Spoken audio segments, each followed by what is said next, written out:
Now broadcasting.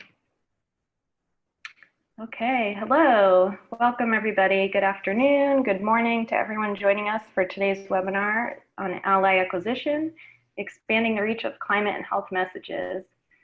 We're going to dive right in as everyone's joining. We've got a lot to cover during this hour, and I want to make sure I leave time for some questions at the end. This is Meg Sansevero with Marketing for Change speaking, and first I want to go over a few housekeeping items. So as a participant, you should be on mute by default. So please take a moment to check now that your mic is in fact muted. Thank you.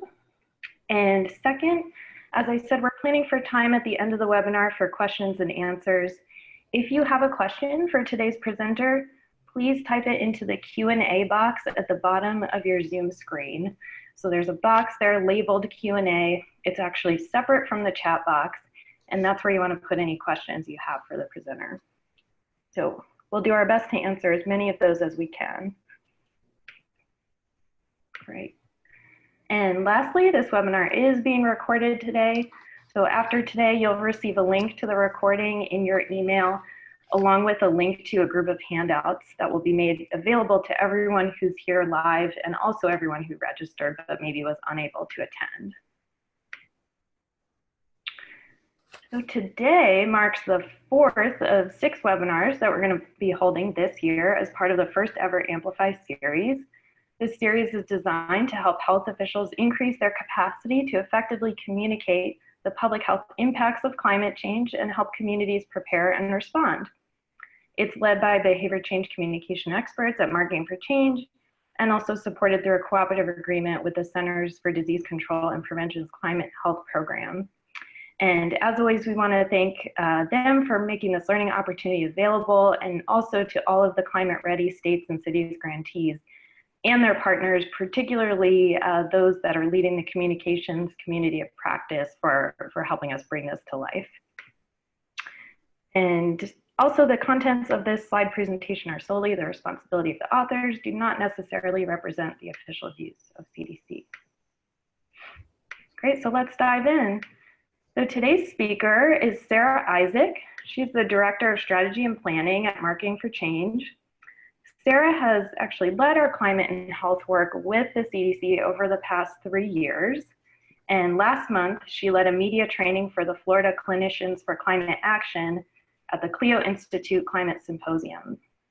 She's also a former journalist, a researcher, and an expert in behavioral science. So welcome, Sarah. Thanks so much, Meg, and hi, everybody. I'm really excited to be here today to share some tips about how we can bring helpful information about the health impacts of climate change to new audiences. So here's what we're going to cover today. First, getting outside your comfort zone. Reaching new audiences really does start with you. So we'll share some specific ways that you can communicate to ensure that your messages resonate with the audience outside the typical public health circles. Next, we'll talk about navigating our new information environment. The advent of personalized media has changed everything. So we'll give you some tips for breaking through today's information silos. And third, we'll talk about moving beyond the information deficit approach to communication, or as I like to call it, the information deficit fallacy. That's where we tell ourselves that if we just tell people the right thing, they'll do the right thing. That's not how it works, so we're going to explain a little bit about that today. So overall, we're going to give you some better ways to connect with a variety of audiences to ensure that your health promotion and climate adaptation communications move people to action. Okay, first, so getting outside your comfort zone. In this section, we'll run through some best practices for how to talk to your audiences so they can hear what you are saying. I'll never forget the first time I heard vector-borne disease. I was like, well, I'm not crazy about math either, but does that really make people sick? I'm joking. But in all seriousness, phrases like vector-borne disease, social determinants of health, and differential impacts are jargony words and phrases that those of us in public health are very comfortable with. And they are a very, very useful shorthand for talking about complex topics amongst ourselves. The problem is if we're not careful about how we talk about climate and health and other public health issues, We can unintentionally exclude audiences who might be interested if we framed our communications just a little bit differently. So here's an example. Why is energy efficiency important? And the answer, as you see here, is it depends on who you're talking to. So here's why. Here's 3 different ways that you might talk about energy efficiency. Environmental activists care about energy efficiency because they care about the planet. Business owners generally want to save money. And from a public health perspective, energy efficient houses can reduce life-threatening extremes in temperature. It can also ensure that low-income households do not have to choose between paying the electric bill or buying food and medicine at the end of the month. So if your goal is to increase energy efficiency behaviors, you want to talk about the topic within a context that your audience cares about. I want to be clear that we're not just talking about making your message easy to understand, although that's very important too. I'm sure you've all seen the jokes about what you say to your cat versus what your cat hears, which is simply blah, blah, blah, fluffy. But cats are not the only creatures with selective attention. In today's information environment, your message has to be relevant to be heard. So just a little bit more than a decade ago, most people got their information from their daily newspaper and a handful of major television and radio broadcast stations. As a nation and within our local communities, we have broadly shared information platforms. Since the advent of cable news and social media, people can now choose their own information sources. Now more than ever, people can pay attention only to the information they care about. And with so much information bombarding us every day, it has become essential for people to screen out things that aren't important. So how do you make sure your information is important to the people you're trying to reach? Here are some tips for navigating this world of siloed information. These are 3 building blocks of effective communications. Know who you are talking to, know what you want them to do specifically, and know why they would do it really. That really part is really, really important, and we're going to talk more about that in just a little bit. But before we dive in, I want to talk just a little bit about the brain. So this is the brain of an average person, someone who worries about bills and needs to stop at Home Depot on the way home from work. Someone who wakes up at night worrying about how they can keep their kids from doing the same kinds of stupid things they did during high school. Now, this brain is the brain of someone who works in public health. This is someone who cares deeply about the air quality index, who knows what it means to project the disease burden, and who wakes up at night thinking about how to implement the BRACE framework for community climate adaptation. Everyone listening today is affected by what in behavioral science is known as the expert bias, which is sometimes called the curse of knowledge. To put it simply, you are all a little bit weird. In fact, everybody is weird in their own way about the things they care a lot about or know a lot about. That's why the first building block of effective communications is knowing who you are talking to. You need to know what your audience is interested in so you can talk to them about the kinds of things they care about. For example, let's say you want to communicate about the health effects of high heat days.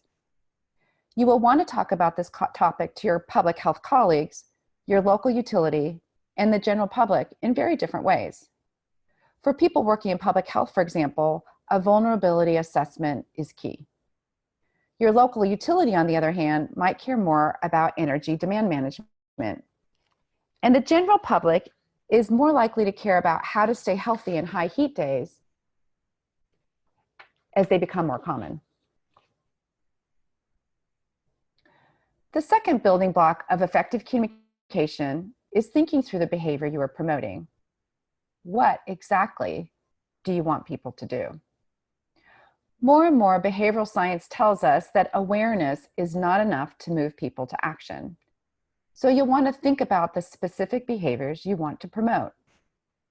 Your call to action, or CTA in communications jargon, will be different for each audience. By making your CTA specific and relevant to each audience, you make it more likely your audiences will take action. For example, your call to action for public health might be to conduct a vulnerability assessment, or if you've already done one and you have the data to back it up, to support an intervention to set up community cooling centers or do an air conditioning giveaway. You might also ask your local utility to support and promote weatherizations or cooling programs. And you might ask homeowners to set up a home energy audit and apply for weatherization assistance, or maybe apply to a rebate program for an air conditioner. This last building block is perhaps the most important. This is where you have to remember that you are weird and that your audience isn't like you. You have to ask yourself, what's in it for them? Especially if you are asking people to adopt new health behaviors or take steps to adapt to climate change, you need to think through why they would do it. For your colleagues, it might be because your vulnerability assessment shows your intervention is important and cost-effective. For your local utility, the payoff might be reducing peak power demand or avoiding bad PR situations. And for the general public, the why should they do it might be because someone they trust recommended it. It might be because their neighbors are doing it and it's becoming an emerging social norm in their community. Or it might be because they have a family member with a chronic health condition that is affected by high heat and the poor air quality that is associated with it. So as I mentioned before, what people don't need is simply more information. So let's explore a little bit why the information deficit model doesn't work. Here is a common approach to gauging people on an issue.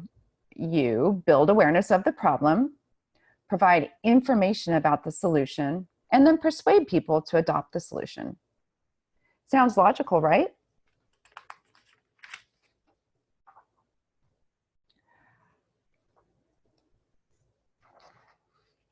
Oops, I think I went too fast. There we go. The first thing you want to do is assess how much information your audience needs. And again, it will vary by audience. Journalists, researchers, and other expert audience, including public health, do need a deep dive and a data set so they can assess the validity of your topic and how you're approaching it. Community leaders, on the other hand, may only need the one-page technical briefing. They'll want everything else in an appendix that nobody actually reads, but that gives them the confidence that other smart people have thoroughly vetted the idea. In behavioral science, our tongue-in-cheek label for this is called the appendix effect. For the general public, on the other hand, too much information or information that is too technical is very likely to be ignored. Ordinary people need to cut to the chase and quickly learn why they should care about your issue and what they can do about it. But perhaps most importantly, here's a lesson from Daniel Kahneman, who won the Pulitzer Prize for his work on behavioral economics. Danny Kahneman's work with economist Amos Tversky proved that the rational actor that is enshrined in classical economics and in much of our public health communications doesn't exist. Simply put, humans are not actually rational. Behavioral scientist shows that we have two ways of thinking, sometimes called system 1 and system 2. System 1 is our fast, automatic brain. It includes the instinctual reflexes that we share with all living creatures, like the fight or flight instinct. It's why you know 2 + 2 = 4 in a flash. It's why you can enter a room and within microseconds assess whether it is a safe space or not. System 2, on the other hand, is a rational brain. It's much slower and a little bit lazy, but it can do much more complicated thinking when you push it into action. Like, what is 22 times 22? You need a calculator or a piece of paper to do that. It's also what we would use to conduct a vulnerability assessment. But system 2 is the one part of the brain that economists and much of classical economists and much of public health focuses on. But here's the problem. We spend maybe 95% of our time talking to people's system 2. But behavioral science shows that as much as 95% of our daily decisions are driven by system 1. Every day, every second. People make split-second, emotion-driven decisions and then back up their choices with selective attention to facts that back up their choices. This is called confirmation bias, and all of us do this. Well, anyone who's human, that is. I'm right. Here's why. This is a very common approach to trying to persuade people to do something that we know is important, often for them, for their own health and safety. But let me ask, who among you likes to be told you're wrong? And who likes to listen to arguments about all the ways in which you are wrong? This is simply a losing argument, especially today when people can block you from their news sources or, more likely, simply ignore you in the first place. This is the second thing that we like to do in public health. We are up to our elbows in risk all day, and we often try to get people to care by trying to make those risks seem as scary as possible. So the message is, I'm worried, this is important, action, if we tell them everything is going to pieces. But there are a number of problems with this approach, and one is that really big and scary problems like climate can lead to what's called the Ostrich Effect, where overwhelmed people shut down and ignore the problem. Most people aren't shopping for problems or things to worry about. The other is that there are so very many things to worry about. Your risk can get lost in a sea of risks. Since they can't worry about everything, sometimes people just shrug their shoulders and decide not to worry about anything at all. How humans assess risk is very tricky and, as you probably guessed by now, not all that rational. System one is why people worry about plane travel, which is statistically quite safe, but not car travel, which is a leading cause of injury and death. It's why parents worry about vaccines and kidnapping, but not type 2 diabetes, which is much more of a real threat to many children. And it's why people haven't been worrying about climate until very recently.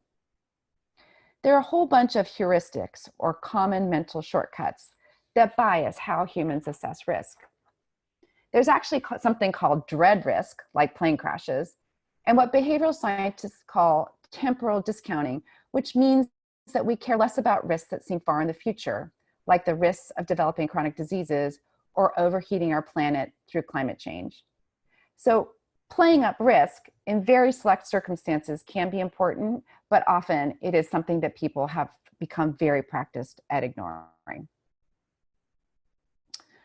So wrapping up this piece about risk, if you remember one thing, it's to think hard about how you communicate about it and to know that risk alone is not enough to move people to action. To be more effective with our communications, we need to start instead with our audience's wants and needs and what we call the pain points in their life that you can help solve. And don't worry, we'll share a worksheet at the end of this webinar to help you do this. So instead of I'm right, here's why. Effective communications is a better starting place is I can help. Here's how. So offering help. In public health and climate adaptation, we can spend a lot of time telling people what we think they should think. But you can be far more effective by figuring out how you can help people do something. And then, of course, making sure the why they would do it is relevant, not just to you, but to them.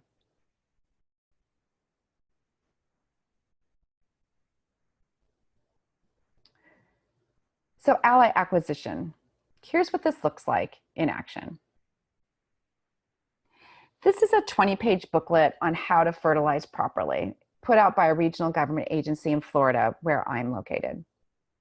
This agency truly cares about reducing nutrient pollution caused by fertilizer that is covering Florida's waters across the state with blue-green algae and red tide. I'm sure you can guess the problem with this. There may be some among you who are really looking forward this weekend to sitting down and reading a 20-page booklet on fertilizer, but most people will take one look at this and put it on a shelf where it will stay. So here's a different approach. We help the Tampa Bay Estuary Program ask local residents to protect what they really cared about, fun on the water. And we addressed a pain point we knew our audience had. We knew from research that local homeowners felt responsible for keeping up a good-looking lawn, but it's really quite hard to do in Central Florida's semi-tropical climate. So we told folks that the really responsible thing to do is to go fishing. And we reduced the 20-page booklet to one powerful action: skipping the fertilizer during the summer rainy season. And the result was an improvement in water quality in Tampa Bay. Okay, here's another example. What might you ask do skateboarders have to do with increasing the tree canopy in Baltimore? If you said nothing, you're right. So in this case, this was a tree planting project aimed at urban cooling and stormwater runoff retention. Instead of trying to turn skateboarders into tree huggers, we incorporated tree planting into a fun annual event that they used to maintain their local skate park. They got to socialize with their friends and take care of a place they loved. We got to plant more trees. Here's a topic where we spent a lot of time on in public health, trying to get sedentary people to move more. But when we worked with the CDC's Communities Putting to Prevention to Work program in Pinellas County, Florida, we knew that our target audience hated to exercise and never wanted to set foot in a gym.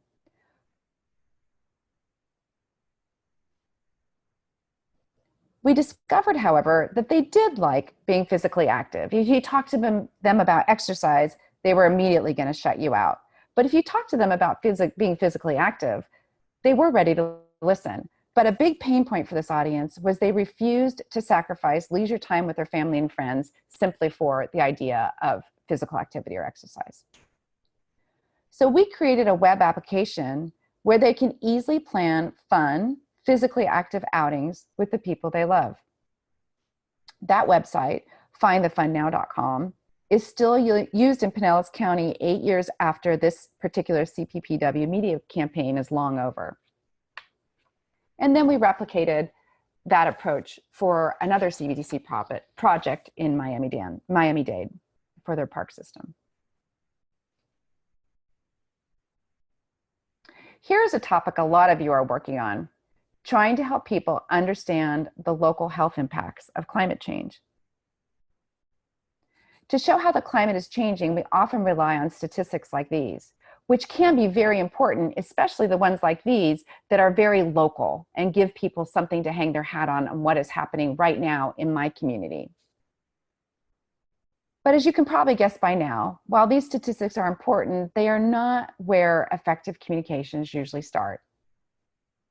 Remember, people connect through emotions, interests, and values, and then they absorb the facts that are relative to them. That's why we love this campaign from the Climate and Urban Systems Partnership in Philadelphia. They made a series of funny posters and social shareables that talked about the sweatuation in Philadelphia. This is a way of addressing how the summers are getting hotter in Philadelphia and linking it to climate change and the need for climate adaptation, but starting where people were at. It's kind of gross to give someone a sweaty hug. And then they gave people simple ways to support the adaptation efforts.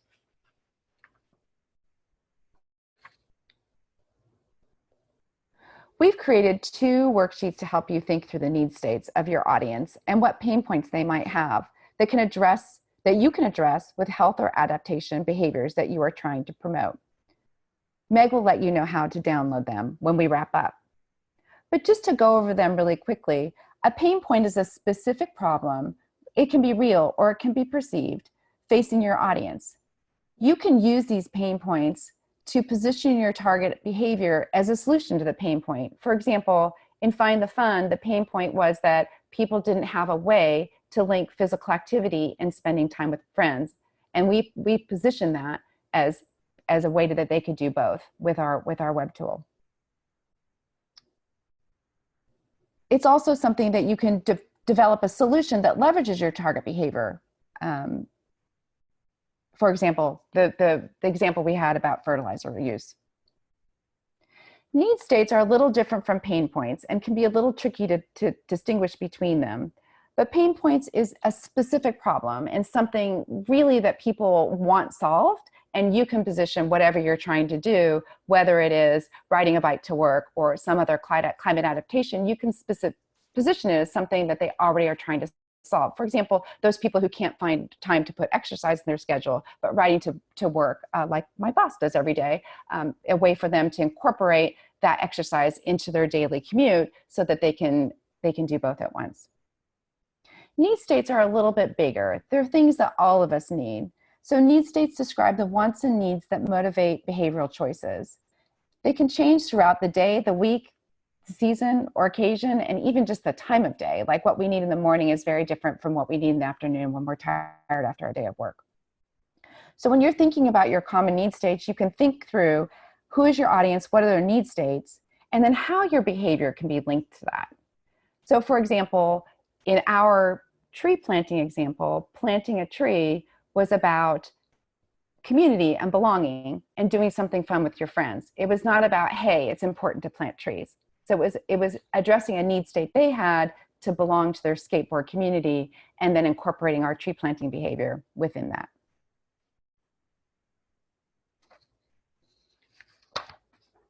I really appreciate you all listening today. I hope this webinar has been helpful.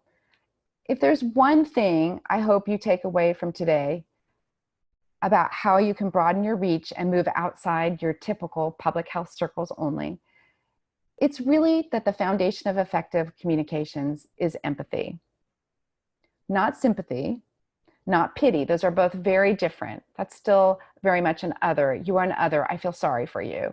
But empathy is truly trying to attempt to stand in someone's shoes and say, what is it like to be this person and face the problem that we're trying to get them to solve? And seeing your topic and in your issue from their perspective is the starting point for effective communications. Thank you so much. Thank you, Sarah.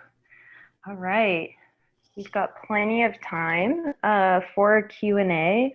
So again, if you have any questions for Sarah about this presentation or really, anything, like I said at the beginning, Sarah is involved in climate and health communications work in a number of different capacities.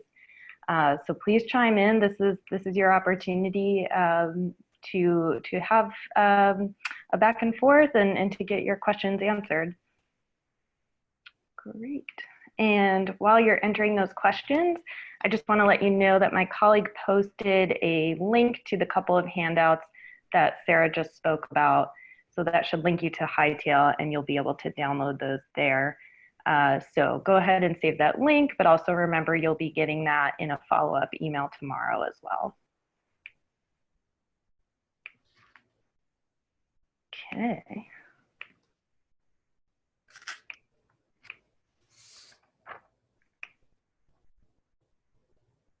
And I do see in the chat, Skylar asked if we have a link to, the resources from Philadelphia. Yes, I'm glad that Sarah shared those. That's one of my favorites because I am a local. So I believe there are some resources online, possibly a presentation that was given about that campaign that we can find. I'll ask my colleague to maybe dig for that while we're wrapping up the webinar, because I do love that as well. The campaign was a few years ago and no longer running, but I do think there are some resources available. And Meg, if I can just chime in there, one of the most important things, of course, is always applying it to your local context. Though at this point, it seems like everywhere is getting hot and sweaty, definitely hotter in Florida than it has been before, and also weird rain patterns and other things. But just making sure that when you, one of the things that we discovered, among other things, is that, for example, talking about climate has been difficult for so long. Partly because it seems so far away in time, far away in place, and not affecting people. It seemed like it was about plants, polar bears, and somewhere in the 100 years from now, now that the effects are starting to be felt more locally, people are definitely paying more attention. So keeping that local focus about what's happening in your community, and applying any of these techniques to what's your local context, is really important. And then remembering that health is something that people are very important about. It's one of the best ways to talk about climate adaptation. Yeah, great point. Yeah, thank you for that, Sarah. Yeah, I actually even wonder, maybe you could talk a little bit about how that was done. And when I say that, I mean making out, communications and a campaign extremely relevant to our audience in that location. And I think there's some good examples of that from the Pinellas Project and maybe the Miami work. I don't know if you wanted to share a little bit about how that was done. Sure. So with the Pinellas work in particular, what we were charged with was just doing a communications campaign around the importance of moving and healthy eating. But at this point, we've done research with every audience segment across the country, in pretty much from every different type of socioeconomic background. And I can promise you that there's nobody over the age of about 3 that doesn't know what you need to do to be healthy, which is move more and eat more fruits and vegetables. So why they're doing it, why they're not doing it, is obviously much more complex. It has to do with social determinants of health and the built environment. But we got in and did our research with the folks in Pinellas. We were really thinking about what is it that they care about, and that's where we found out that we're kind of looking it through a stages of change approach. And they were definitely not even pre-contemplation. These were folks that I am not an exerciser. So you can talk to me till you're blue in the face about how important it is to exercise, but that's not going to move me. And then there were some other things about, for example, when you think about planning an activity, if you want to go out, you can go on Yelp and find out everything you can about restaurants. It's easy to figure out what kind of movie you and your 10-year-old or you and your romantic date would like. But when it comes to doing physical activity, it's like, go to a park. Well, what do I do there? And most people, some research we've shown in Miami showed people did not even know what was inside their local park. And so most people don't think, I'm going to go to a park today. They think, I'm going to go fishing, or I'm going to go take a walk, or I'm going to go play soccer. And so what we really tried to do, and actually we took all sorts of local activities and loaded them into this database, so that when someone said, they could say, I want to play soccer, or I want something that's good for a date, or I want something where I can bring my dog. So really trying to make the physical activity, to position it both as fun, and then also as something that they can do right then in their community. And I guess the other thing, and you can chime on this too, Meg, is any way that you can make the thing that you're asking people to do right now, and place it in the context of where they are. So one example is we had mostly an online application, but we did have. We wanted to reach a Spanish dominant audience, an audience that mostly spoke Spanish. And so our research with them showed that these folks, it was very small. They lived in a concentrated neighborhood, which was great because they were easy to reach with our communications, but they weren't online. And so even translating the website wouldn't have made a difference. So instead, we kind of took we took our things to them. And so where are folks who are lower income in this community, they were often taking the bus. And so we went to bus stops and we created maps that showed where there was a fun activity within 2 or 3 blocks of where they're standing. It's like, fun's right around the corner. Here's where you can get started. And then we mailed Spanish language booklets that had tips and suggestions about how to incorporate physical activity into their family activities, and where specifically within walking distance, because we knew transportation was also a problem, within walking distance they could do to go have physically active fun with their family. So really making sure that whatever your intervention is, it's something that people can do right now and relevant to them to answer a pain point, like, I need to have something fun to do with my family. Yeah, that's really cool. And I do think this all goes back to the empathy thing, right? You talk about, Sarah, just recognizing when you're planning your communications and your campaign or whatever kind of outreach you're doing, right, is just seeing where you step out of that empathy and kind of catching yourself, and you get into that expert mode of, we all do it, get into the weeds of like, what is this? Like, what's the perfect message? Or, we're developing posters and handouts, and we've just spent way too much time looking at this stuff and forgotten, where our audience is even starting. Exactly. Yeah. So I encourage folks, if you did not participate in the creative webinar last month that was part of this series, it's up on the CDC's website. Do check that out, because Karen Ong talked a little bit more about that as well, and very much a compliment to this. Yeah, and specifically talking about the curse of knowledge, which actually I wrote a blog about that on our, we do a behavior change blog called funeasypopular.com, and I wrote a blog post about that recently. And what the curse of knowledge means is just you can't unknow what you know. It's impossible. And so it's really, really hard for us to understand what it's like not to know, what it's like not to have this knowledge. So it can make it difficult for us to create communications for those folks. So audience testing can always be super important, and something that helps us get outside that expert brain, where we sometimes do feel like we know what's the right thing to do, but getting away from that idea of if we just keep pushing information, eventually they'll know what the right thing to do is.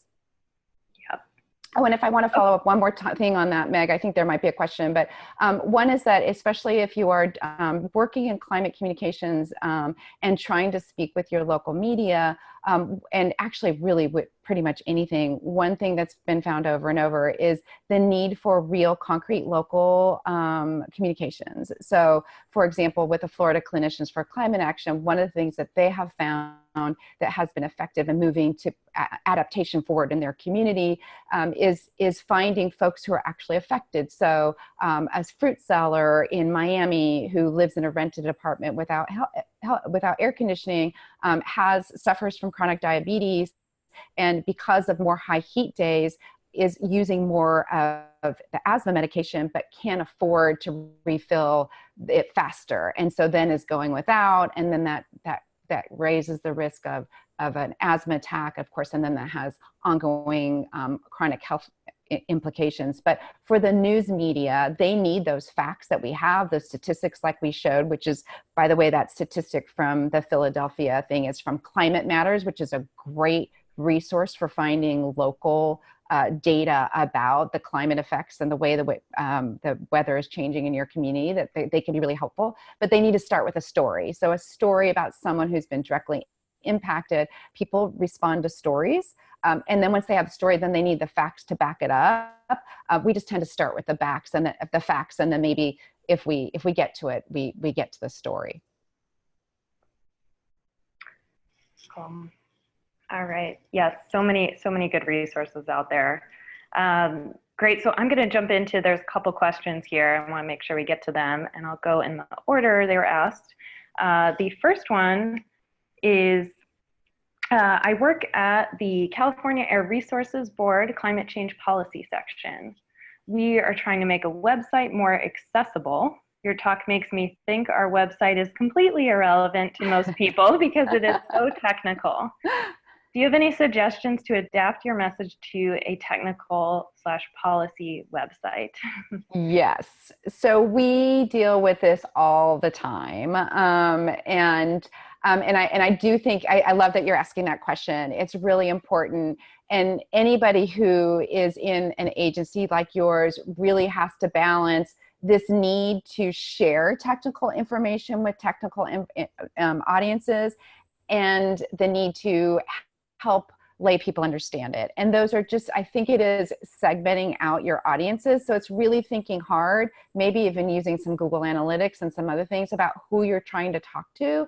And I would just separate those two audiences entirely, because if you go back to that back to that slide I had on the what kind of information do people need, your more technical people, your experts will need that deep dive. But if you have that on the front page, you've immediately lost your general audience, and you've probably lost your policy audience too, because I mean, I was joking about the appendix effect, but it's actually real. They want the one-page briefing. They need to know other people have thought through it. They need to know those people are credible. They need to know who they are, but they're very unlikely to actually read through those technical documents. So I think the first step is really, who is your audience, right? And what do you want them to do? And do that on your website. So on your website, your technical audience, you may need them to absorb particular information.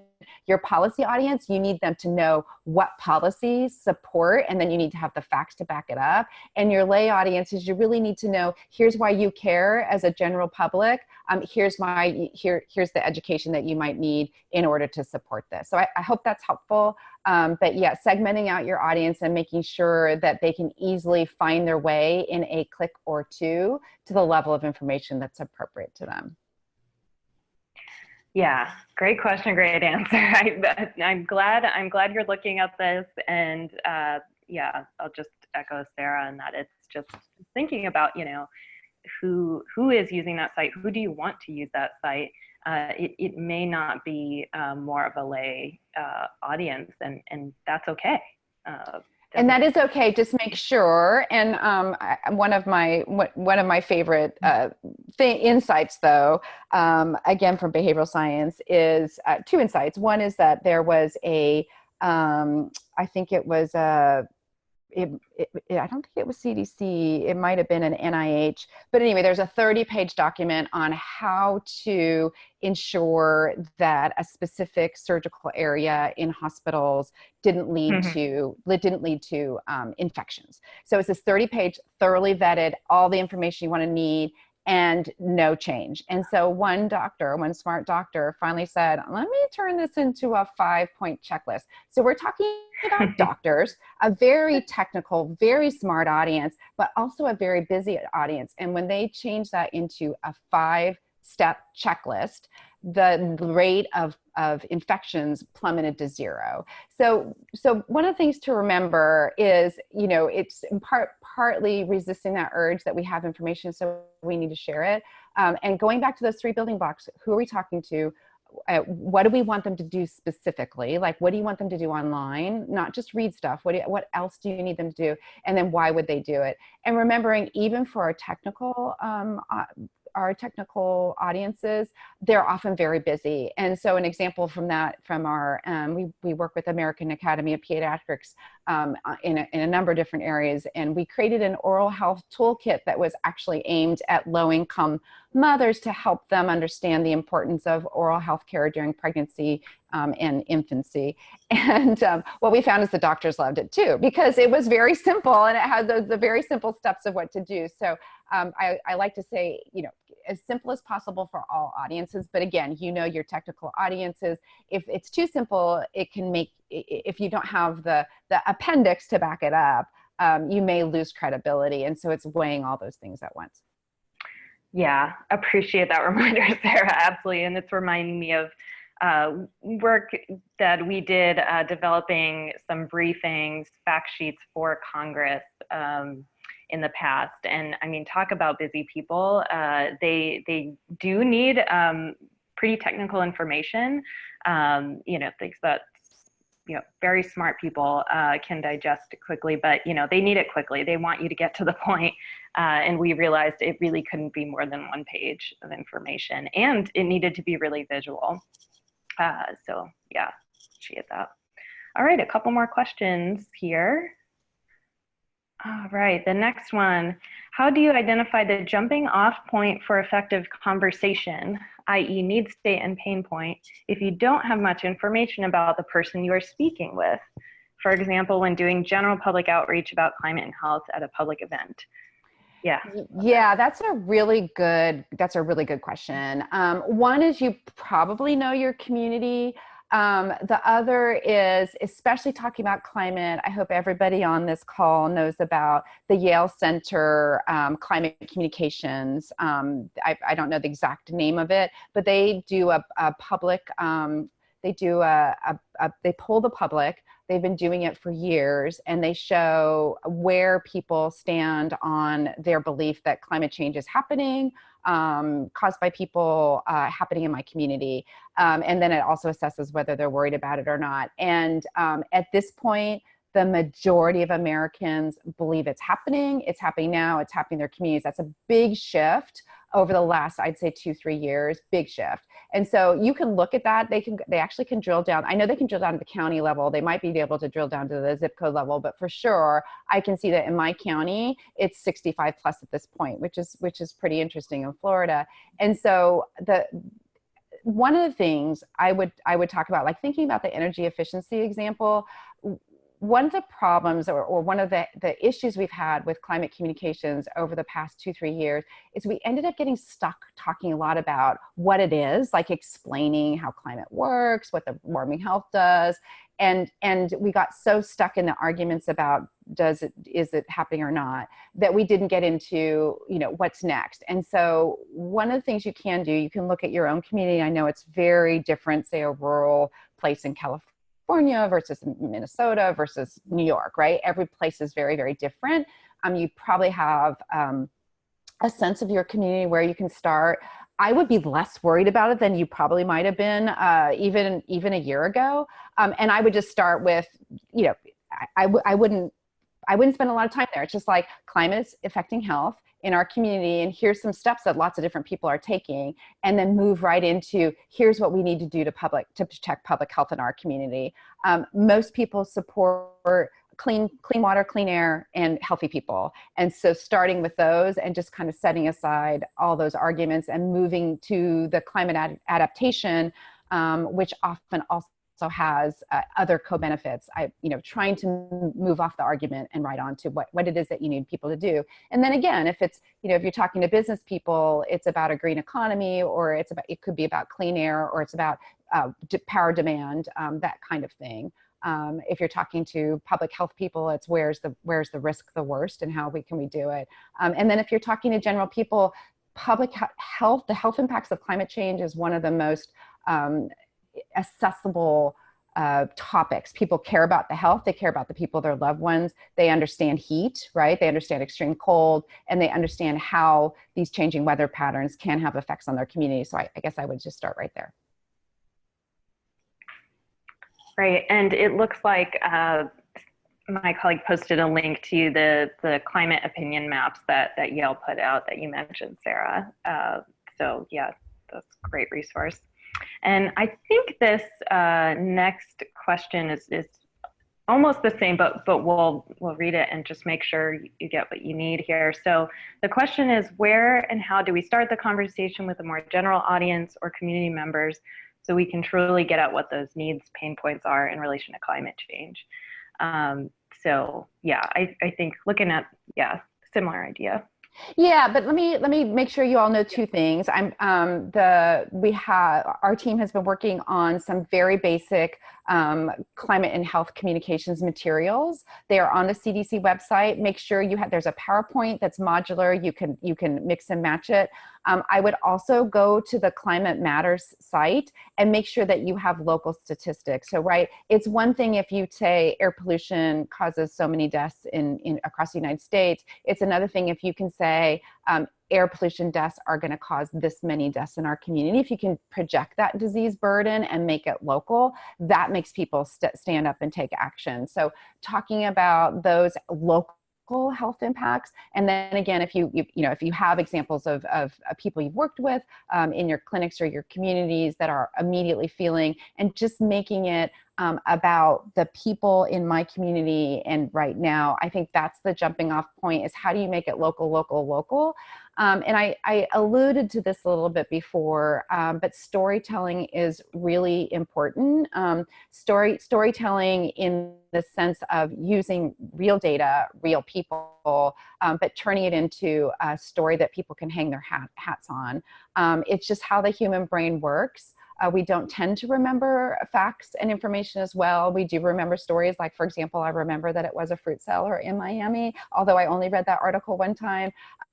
Those kinds of things are very important. So how can you make this about real people in your community? How can you localize that data of either high heat, extreme weather, whether you're changing from snow to icy rain, and how that's affecting public health, those kinds of things. So local, local, local, and make it about people.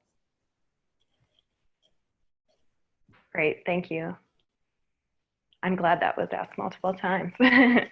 Great, and I think that's probably the perfect segue to remind you all what the next webinar is, unless there are any other questions, which I don't see. So thank you so much for joining us today. We hope you got what you're looking for out of this. And I do encourage you to respond to a super, super short feedback questionnaire that you're going to get a link to through your follow-up email tomorrow. So, I know you'll find the handout link there too. I know everybody's busy, but we just so appreciate that feedback, so we can ensure, these trainings are effective, and hear from you all. So we can continue to provide this kind of opportunity in the future. And as I said, so the next event, which is actually the last in the series, is going to be Communicating Data for Maximum Impact. And it is on Thursday, July 18th, same time. It's going to be with the Associate Director of Research and Social Marketing and Communication at FHI 360. Her name is Jennifer Kresslake, and she has done quite a bit of work in climate and health research, and particularly in communication research. And in the past did that with Ed Maybach too, who I think a lot of you know, and did the first webinar in this series. So that's going to be really interesting. I'm looking forward to it. If you have not registered already, keep an eye out for that link to register in the email you're going to get as a follow-up to this webinar. So again, if there are no more questions, which I'm just going to check right now, there are not. Okay. Well, we'll wrap up and give you 8 minutes back today. So again, thank you for joining us. We hope you'll join us for the next event on July 18th, and have a great afternoon, everybody. Bye-bye.